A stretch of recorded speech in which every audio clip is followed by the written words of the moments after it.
चलिए जी, हम first order जो है वही सब पढ़ चुके थे कल के लेक्चर, है ना। आज जो हमारा सेशन है उसमें हम फर्स्ट ऑर्डर के आगे कंटिन्यू करेंगे। फर्स्ट ऑर्डर के अंदर हमने हाफ लाइफ भी देखा था, फर्स्ट ऑर्डर का हमने एक्सप्रेशन भी देखा था, प्लस उसके डेरिवेशंस भी देखे थे, ठीक है।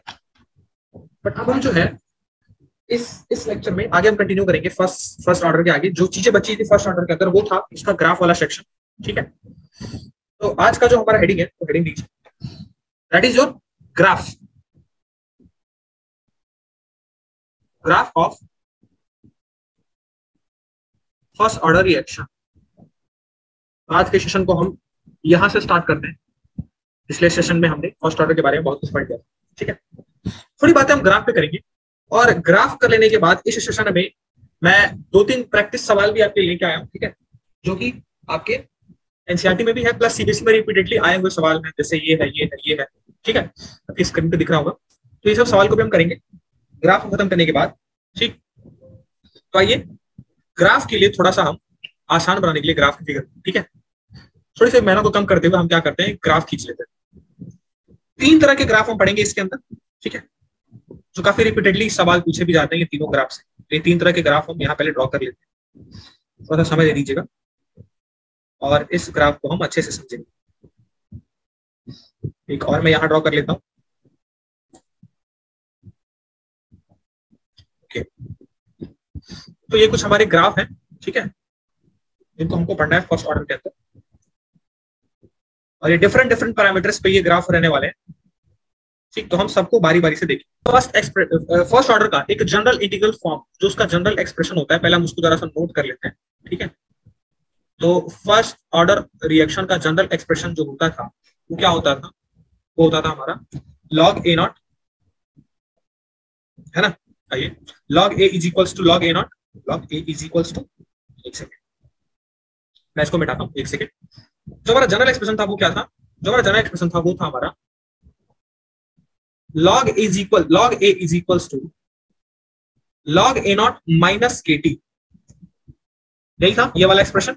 इसी वाला एक्सप्रेशन को मैंने यहाँ जनरली रिप्रेजेंट किया है। अब इसी के बेसिस पे हम डिफरेंट डिफरेंट टाइप के ग्राफ बनाएंगे, जिसमें से सबसे पहला जो हमारा ग्राफ आता है, ठीक है, वो ग्राफ हमारा आता है log a, ठीक है, log a और टाइम के बीच का ग्राफ, सबसे पहला ग्राफ।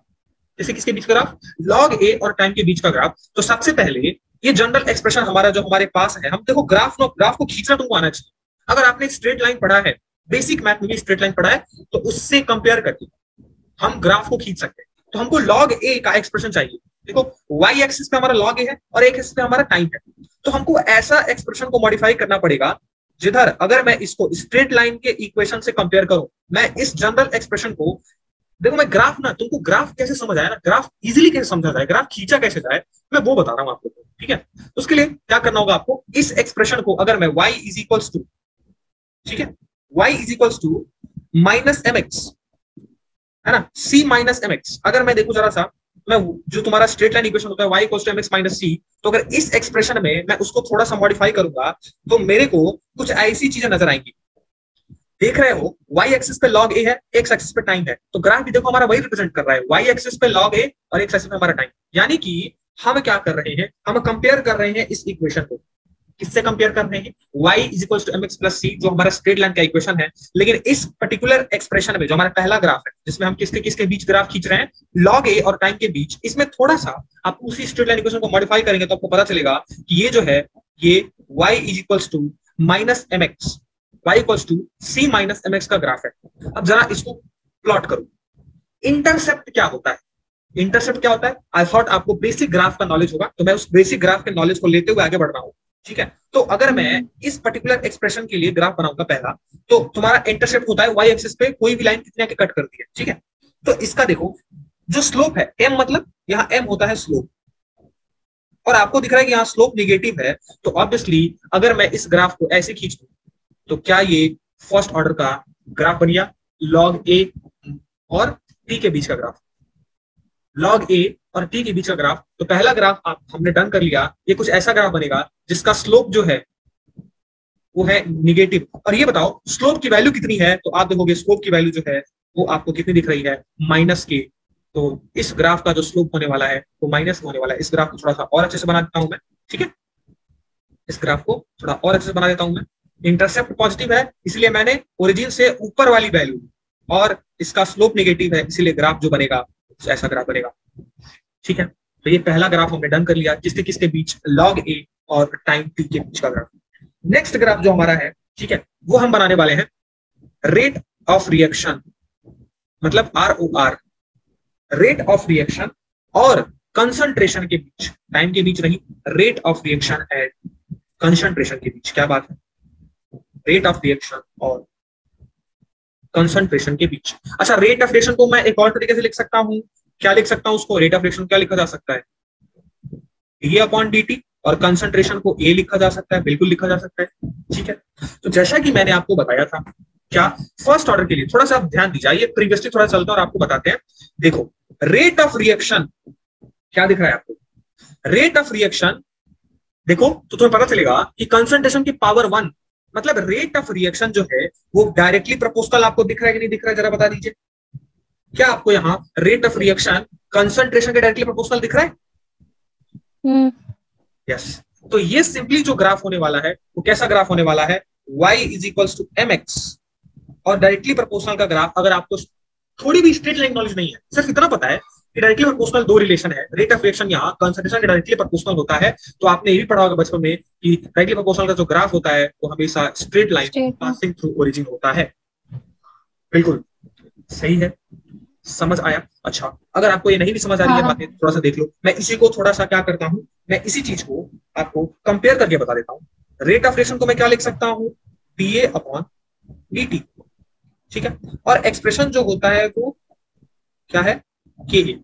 ये हमारा y एक्सिस पे है, ये A हमारा x एक्सिस पे है, देखो x एक्सिस पे हमारा A है, y एक्सिस हमारा d अपॉन dt है।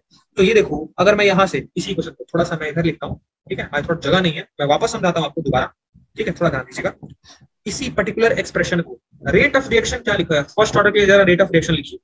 तो फर्स्ट ऑर्डर के लिए अगर मैं रेट ऑफ रिएक्शन लिखने जाऊंगा तो मैं क्या लिखूंगा, DA अपॉन dt, सॉरी आज थोड़ा सा पेन चल नहीं रहा है, तो उसको देखो अभी करते हैं अच्छे से, ठीक है। फर्स्ट ऑर्डर के लिए मैं रेट ऑफ रिएक्शन लिखना चाहता हूँ, ठीक है, तो मैं इसको लिखूंगा B upon dt, this is equals to K A की पावर 1, यही है, ठीक है, हमने देखा भी है। अब इसको ना y इक्वल्स टू mx से कंपेयर करो, this is y is equals to, this is m, this is x, x axis पे a है, y एक्सिस पे da by dt है, ध्यान दीजिएगा, y एक्सिस पे da by dt है, x एक्सिस पे आपको a दिख रहा है। अब देखो क्या है, y इक्वल्स टू mx, तो y इक्वल्स टू mx का जो ग्राफ बनता है वो क्या बनता है, straight line passing through origin, जिसका इंटरसेप्ट तो 0 है इसलिए ओरिजिन से पास हो रहा है। अब देखो यहाँ m जो है वो किसके बराबर है, k के बराबर। ओ मतलब इस पर्टिकुलर लाइन का जो स्लोप होने वाला है वो बराबर होने वाला है k के, और पिछले केस में जो स्लोप था वो किसके बराबर था, माइनस k के। Very good very good. अब देखो क्या हुआ, हमारा rate of reaction versus concentration का भी ग्राफ कर। अब तीसरा ग्राफ जो इसके अंदर आता है ना, तीसरा ग्राफ जो इसके अंदर आता है वो हम जनरली बनाते हैं हाफ लाइफ यानी टी हाफ, हाफ लाइफ और कंसंट्रेशन के बीच, क्या बात, यानी टी हाफ और कंसंट्रेशन के बीच का तीसरा ग्राफ। अब उसके लिए ग्राफ बनाने के लिए हाफ लाइफ का एक्सप्रेशन चाहिए। जैसा कि हाफ लाइफ हमने कल देखा था कि हाफ लाइफ का जो एक्सप्रेशन होता है वो होता है 0.693 डिवाइडेड बाई के। अब ये बताओ क्या इस एक्सप्रेशन में अगर मैं आपको पीछे जाके दिखाऊं तो आप देख सकते हैं कि हाफ लाइफ का जो एक्सप्रेशन आया था वो क्या आया था, फर्स्ट ऑर्डर के लिए यही आया था। तो अगर हमको हाफ लाइफ का ग्राफ बनाना है, हाफ लाइफ और कंसंट्रेशन के बीच ग्राफ बनाना है, तो हमको हाफ लाइफ का एक्सप्रेशन चाहिए, तो एक्सप्रेशन तो हमारे पास ये है। अब जरा ध्यान दीजिएगा, ध्यान देने वाली बात यहाँ क्या है कि इस हाफ लाइफ के एक्सप्रेशन के अंदर क्या आपको कहीं भी कंसंट्रेशन का टर्म दिख रहा है, बिल्कुल नहीं। यहाँ देखिए सिर्फ रेट कांस्टेंट है और प्लस कुछ न्यूमेरिकल वैल्यूज है, यहाँ तो कहीं कंसंट्रेशन का जिक्र नहीं है, यहाँ इस पर्टिकुलर एक्सप्रेशन में कहीं कंसंट्रेशन नहीं है। इसका मतलब साफ दिख रहा है कि हाफ लाइफ डिपेंड ही नहीं करता है, हाफ लाइफ डिपेंड नहीं करता है उसके इनिशियल कंसंट्रेशन या फाइनल कंसंट्रेशन पे। क्या बात है, इसका मतलब ये जो ग्राफ जाने वाला है वो कांस्टेंट जाने वाला है, बिल्कुल सही। Congratulations, many many congratulations. तीनों ग्राफ हमने फर्स्ट ऑर्डर के अंदर भी खत्म कर दिया। हमने फर्स्ट ऑर्डर का एक्सप्रेशन देखा, उसका डेरिवेशन देखा, हाफ लाइफ देखा, उसका एक्सप्रेशन, उसका डेरिवेशन, प्लस ये ग्राफ फर्स्ट ऑर्डर यहाँ आपका खत्म हो जाता है। आई थॉट फर्स्ट ऑर्डर आपको बहुत अच्छे समझ आया होगा, ठीक है। अब देखो इस फर्स्ट ऑर्डर के बाद अब हम क्या करते हैं, आओ कुछ सवाल प्रैक्टिस करते हैं इसी फर्स्ट ऑर्डर के एक्सप्रेशन पे बेस्ड सवाल, ठीक है। इसी फर्स्ट ऑर्डर के एक्सप्रेशन पे बेस्ड सवाल हम प्रैक्टिस करते हैं। आ जाइए, आइए। सबसे पहला सवाल जो कि आपके एनसीईआरटी में भी दिया हुआ है, सीबीएसई 2009, 2012 एंड 2014 में भी आ चुका सवाल है। ठीक है, आइए सवाल को पढ़ते हैं। सवाल कह रहा है a reaction is second order with respect to a reactant. ठीक है, how is the rate of reaction affected if the concentration of the reactant is double and second case में दो सवाल है, इसी सवाल के अंदर पर्टिकुलर दो और सवाल है, जिसके अंदर एक में है जब हमने क्या किया, कंसंट्रेशन को डबल कर दिया, और एक केस में जिसमें हमने उसको आधा कर दिया। ये सवाल जो है, ठीक है, ये सवाल आपके रेट लॉ एक्सप्रेशन पे बेस्ड सवाल है।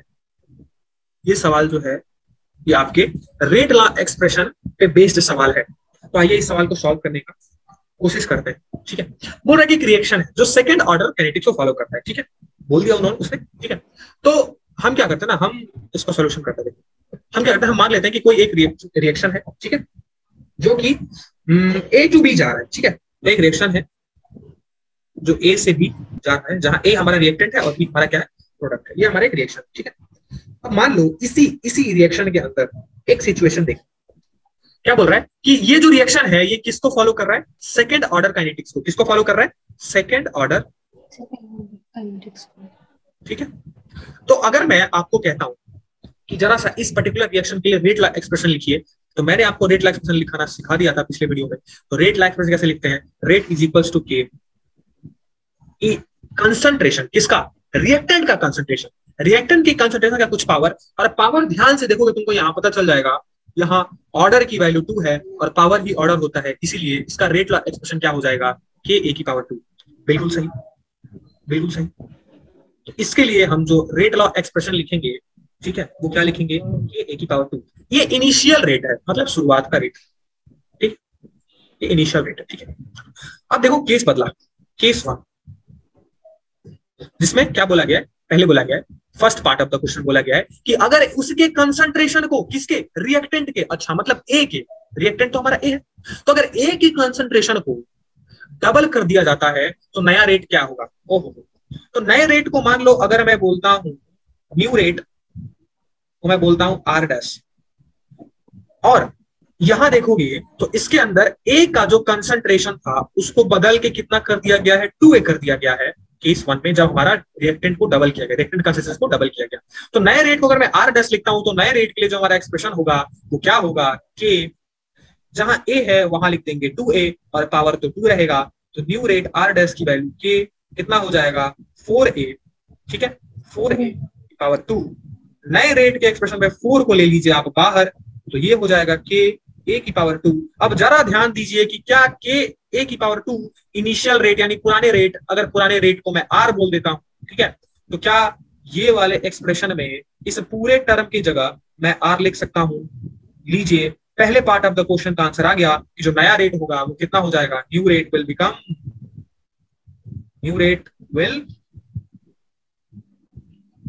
Become 4 time the initial rate. क्या बात है, 4 गुना, पुराने रेट से 4 गुना बढ़ जाएगा हमारा रेट ऑफ रिएक्शन। समझ आया, चलिए जी, अब देखिए, अब इसके अंदर सेकंड पार्ट ऑफ द सवाल जिसके अंदर केस 2 है हमारा। अब केस 2 में क्या हुआ है कि जब उसी रिएक्टेंट के कंसंट्रेशन को आधा कर दिया गया, ओहो अच्छा सवाल है, व्हेन द कंसंट्रेशन ऑफ किसका, reactant reduce to half. Okay, अब इस पर्टिकुलर केस में जो नया रेट होने वाला है वो क्या होने वाला है, तो सबसे पहले तो वही हमारा नया रेट एक्सप्रेशन को अगर मैं आर डबल डैश बोलता हूं, इस केस के अंदर आर डबल डैश बोलता हूं, तो मैं क्या लिख दूंगा यहां, इस टाइम क्या किया गया है, इसके इनिशियल कंसंट्रेशन मान लो ए था और अब इसको a/2 कर दिया गया। कितना कर दिया गया, a/2 कर दिया गया।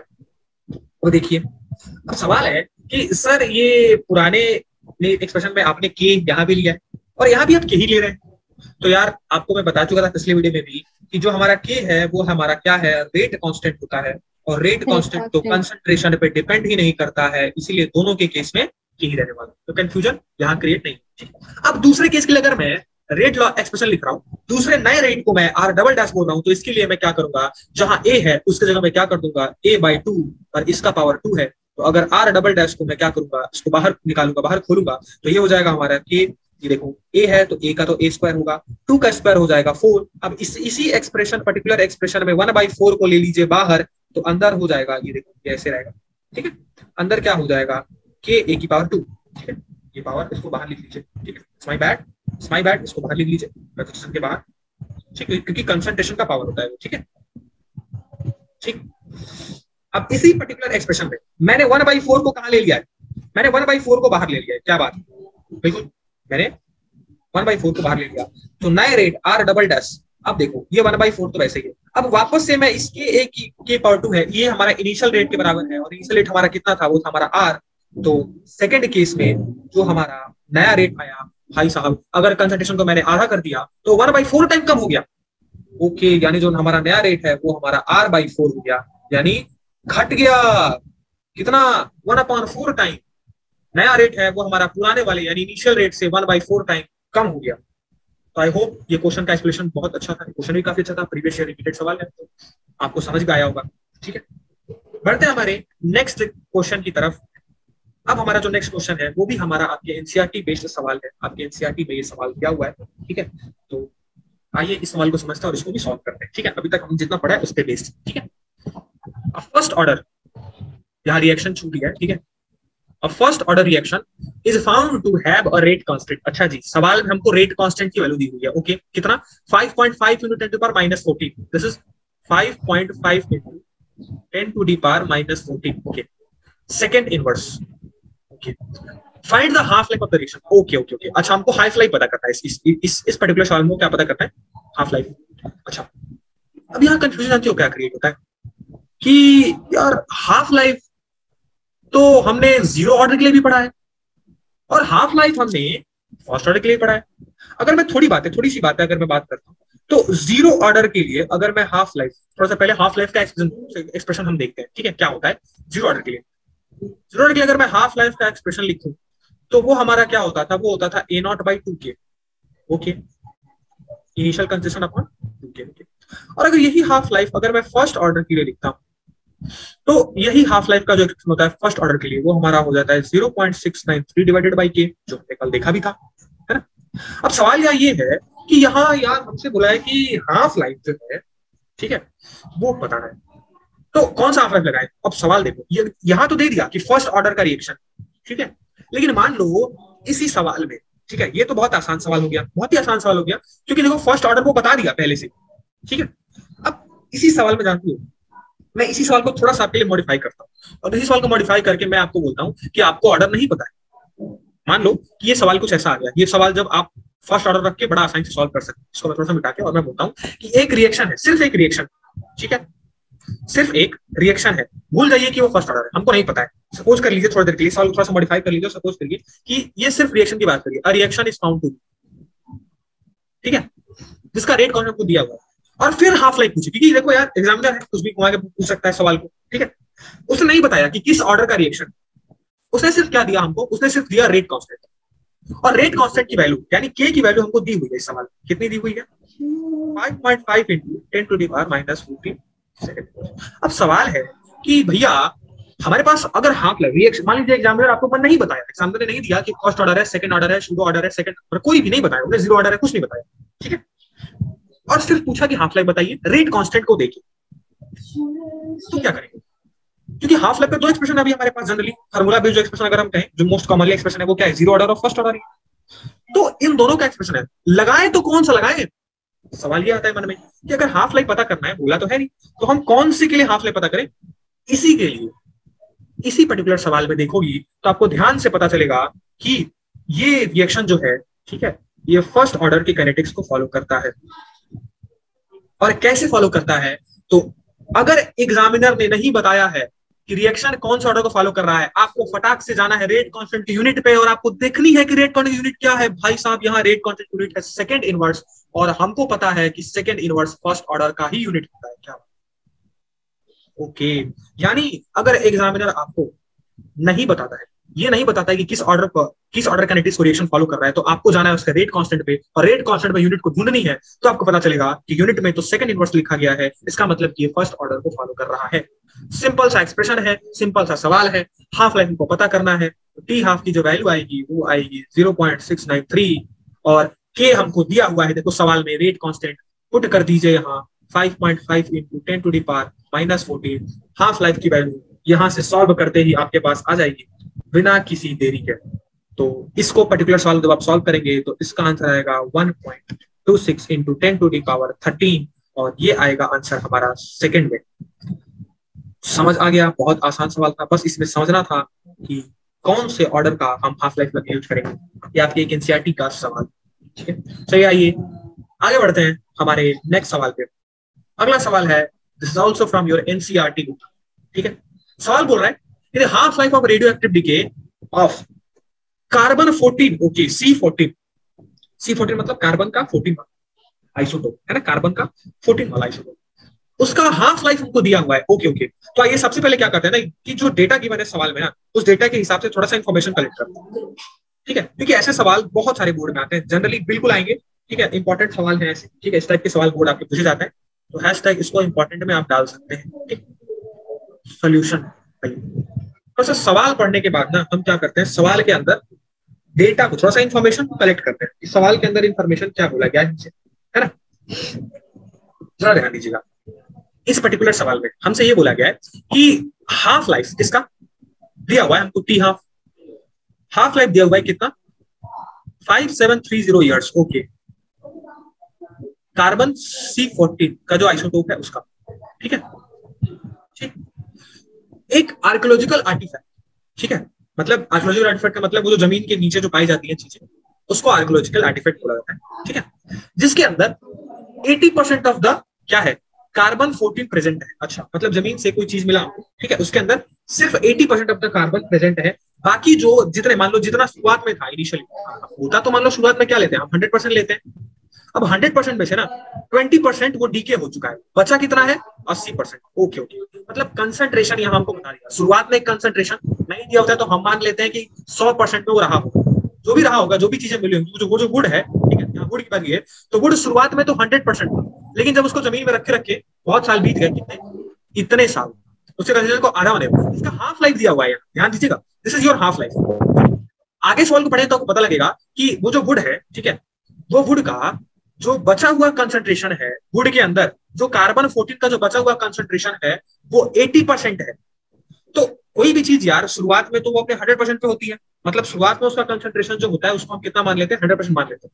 20% डीके हो गया, ठीक है, जमीन में रखे रखे खत्म हो गया, ठीक है, बचा कितना, 80%। तो हमसे पूछा गया है ना कि उस सैंपल की एज कितनी होगी, वो कितना साल पुराना होगा। ओके, मतलब कुल मिला के हमको टाइम की वैल्यू पता करनी है। यहाँ क्या पता करनी है, टाइम की वैल्यू पता करनी है कि वो जो सैंपल है वो कितना साल पुराना रहा होगा। अगर उस सैंपल में अभी 80% ऑफ C14 कार्बन का आइसोटोप बाकी है। चलिए आइए जो डेटा गिवन है उस डेटा के हिसाब से हम सवाल को सॉल्व करने का ट्राई करते हैं, ठीक है। हाफ लाइफ हमको दिया हुआ है, कितना दिया हुआ है जी, half life 5730 years, that's good thing. अब देखिए हमको क्या पता करना है, हमको पता करना है क्या, कि उस पर्टिकुलर सैंपल का टाइम कितना होगा, ठीक।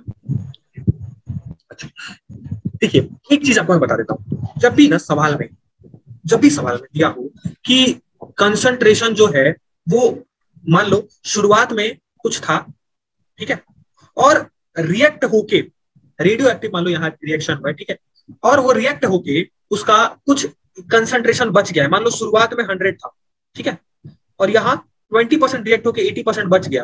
तो जब भी ऐसे कंसंट्रेशन के टर्म दिखेंगे ना आपको कि शुरुआत में कितना था, मतलब उसकी इनिशियल कंसंट्रेशन कितना था और बाद में कितना हो गया, तो इसके लिए आप आंख बंद के एक ट्रिक याद कर लीजिए कि फर्स्ट ऑर्डर का ही एक्सप्रेशन आप लगाने वाले हैं। किसका एक्सप्रेशन लगाने वाले हैं, टाइम फाइंड करने के लिए फर्स्ट ऑर्डर का एक्सप्रेशन। जहां भी आपको दिखे कि उसका कंसंट्रेशन कहीं दिया हुआ है कि शुरुआत में कुछ और था और बाद में कुछ और, देखो यहाँ लिखा गया है कि वुड जो है उसके अंदर बाद में सिर्फ 80% बचा है, मतलब शुरुआत में डेफिनेटली कुछ ना कुछ 100% रहा होगा, क्योंकि कोई भी चीज शुरुआत में मैक्सिमम कंसंट्रेशन में होती है। तो हम मान के चले कि शुरुआत में उसके पास 100 था, बाद में कितना हो गया 80, यानी 20% जो है वो रिएक्ट हो गया।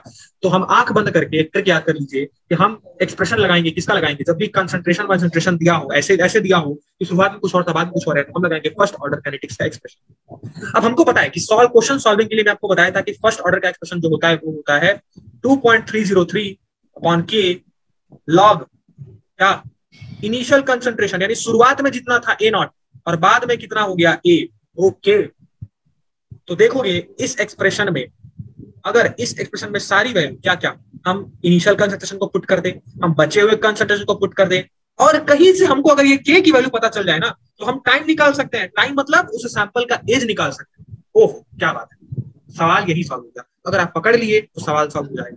ठीक है, याद रखिए, मैं आपको बता रहा हूं इस चीज को। ठीक है, जब भी कंसंट्रेशन टर्म दिया हो, आंख बंद करके फर्स्ट ऑर्डर रिएक्शन आप लगाइए, सवाल सॉल्व हो जाएगा। ठीक है, शुरुआत में इतना था, बचा इतना है।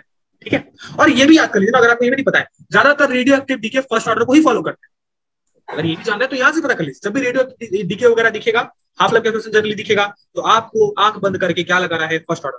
अब आइए, हमको तो पता करना है टाइम। टाइम मतलब उस सैंपल का एज की वो कितना पुराना सैंपल। ठीक है, अब इस सवाल में गड़बड़ क्या है ना, कि हमारे पास रेट कांस्टेंट की वैल्यू है। टाइम तो दिया हुआ है, टाइम क्या दिया हुआ है, हाफ लाइफ, सॉरी टाइम नहीं दिया हुआ है, हाफ लाइफ। बट हमको की चाहिए कैसे, क्या चाहिए, की चाहिए। अगर मैं इस एक्सप्रेशन को लिखना चाहूं तो मैं क्या लूंगा, अगर मैं लिखना चाहूं तो 2.303, हमको के नहीं पता। ठीक है, log initial concentration, A not का मतलब शुरुआत में, तो अभी मैं बताया कि शुरुआत के कंसंट्रेशन को आप मान लीजिए कि वो 100 था, और बाद में बच गया कितना, तो दिया हुआ है कि वो सिर्फ 80% लेफ्ट, वी हैड ओनली 80%, मतलब बचा कितना है, 20%। भाई खत्म, बच गया है 80। ओके, यानी एक्सप्रेशन बन गया हमारा ये। अगर मैं कहीं से के पता कर लूंगा, कहीं से अगर मैं इस के को पता और मैं log 100 और log 100 और log 80 वैल्यू को रख के सॉल्व कर दूं, तो मेरे को टाइम जो है उसका, उस सैंपल का एज है वो पता चल जाएगा। अब देखो, इसको यहीं तक छोड़ दीजिए। अब हमको करना क्या है, हाफ लाइफ दिया हुआ है, जरा ध्यान से देखिए, जरा ध्यान से देखेंगे तो आपको ये बात पता चलेगी कि हाफ लाइफ तो दिया हुआ है। कितना दिया हुआ है हाफ लाइफ, वो दिया हुआ है 5730 ईयर्स, और फर्स्ट ऑर्डर रिएक्शन है, और फर्स्ट ऑर्डर के लिए हाफ लाइफ की वैल्यू आपको पता है कि हाफ लाइफ का जो एक्सप्रेशन होता है वो क्या होता है, 0.693 अपॉन के। तो अगर मैं यहां से के निकालूंगा तो के क्या हो जाएगा, 0.63 अपॉन टी हाफ। ओहो, अगर मैं यहां से के निकालना चाहूंगा तो 0.693, और हाफ लाइफ देखो टी हाफ की वैल्यू दी हुई है, मैं यहां पुट कर दूंगा। क्या बात है, देखो के का एक्सप्रेशन आ गया। अब इस के एक्सप्रेशन को उठाइए और इस फर्स्ट ऑर्डर के एक्सप्रेशन पे पुट कर दीजिए, आपके सैंपल का एज आ गया। बहुत अच्छा सवाल है, 2.303। अब देखिए के की जगह मैं क्या लिख सकता हूँ, 0.693, और ये अपॉन में है तो ये ऊपर चले जाएगा 5730। यहाँ है क्या, log 100 अपॉन log 80। अब इसको ना आप डायरेक्टली भी सॉल्व कर सकते हैं। कैसे, या तो यहाँ से काट दीजिए, ठीक है, 0 0, और ये 5 ये 2, ठीक है, तो log 5 और log 2 की वैल्यू निकालिए, माइनस कर दीजिए, तो फिर डायरेक्टली आप क्या कीजिए, log a माइनस बी लगा दीजिए। आइए मैं आपको और आसान करने के लिए log कैसे सॉल्व करते हैं ये भी थोड़ा सा बता देता हूँ। जब भी ऐसा एक्सप्रेशन दिखे, या तो आप log a बाई बी लगा दीजिए।